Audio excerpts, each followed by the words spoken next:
In this guide, I'm going to show you how to use Q&A in TikTok. This is Aiden from JustBoz, and before we get into this guide, make sure to like the video and subscribe to the channel with all notifications on. It really does help with the channel, and it lets us know that you want more content like this, so we greatly appreciate it. If at any point throughout this guide you did have any questions, just ask them down in the comment section below, and we can help you out further. I'm going to be doing my best to reply to every single comment down there. Begin by opening up TikTok, and you need to tap the plus button down at the bottom of the screen, and you need to switch from the post section over to the live section just like so. From here you could switch between device camera, mobile camera, or live studio. It's really up to you.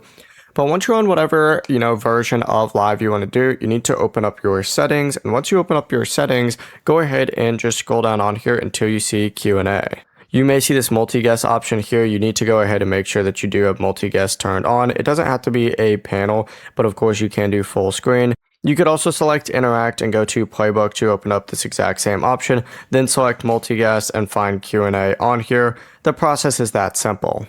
As soon as you hit use on it, it's going to be enabled, and then you can back out, start your live, and you'll be good to go. Before you do leave, make sure to like the video and subscribe to the channel with all notifications on. It really does help with the channel, and it lets us know that you want more content like this. We'd greatly appreciate it. And if at any point throughout this guide you did have any questions, just ask them down in the comment section below, and we can help you out further. I'm going to be doing my best to reply to every single comment down there. Peace.